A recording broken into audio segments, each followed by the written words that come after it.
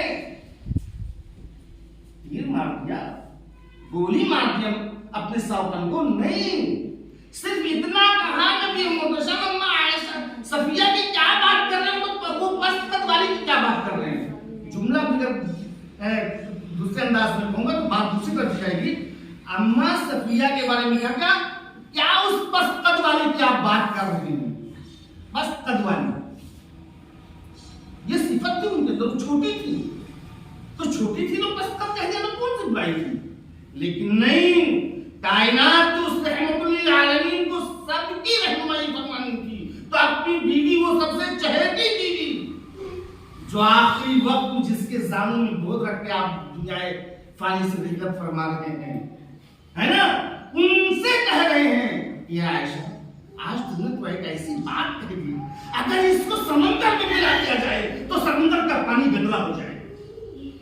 یہ ایسے جملے تمہاری زبان سے چھال نہیں رکھتے، تمہارے لیے مناسب نہیں ہے عائشہ اس جملے اپنی زبان سے نکالو۔ اگر یہ جملہ سمندر میں ڈال دیا جائے تو سمندر کا پانی گندلا ہو جائے گا۔ یہ ہے اپنی بیوی کو دعوت۔ آج ہماری بیویاں چاہے جو کریں، ہم چاہے دیر بس چاہے مجبور بس کچھ نہیں کر پاتے، باہر کا شیر گھر میں ہاتھ رکھتا ہے نا۔ تو یہ بیویوں کی دعوت ہوگی۔ آئیے نوجوانوں کی دعوت کو بتاؤں۔ وعن عبد الله بن مسعود رضي الله تعالى عنه قال سمعت رسول الله صلى الله عليه وسلم يقول يا معاشر الشباب من استطاع منكم الباء فليتجوز فإنه أغض للبصر وأحسن للفرج فمن لم يستطع فعليه بالصوم فإنه له وجاء رواه متفق عليه۔ نبی محتشم جناب محمد عربی صلی اللہ علیہ وسلم نوجوانوں کی جماعت سے مخاطب ہو کر فرماتے ہیں کہ اے نوجوانوں کی جماعت، من استطاع بكم الباء، تم میں جو نام و نفقہ کی خرچ کرنے کی طاقت رکھتا ہے، بكم الباء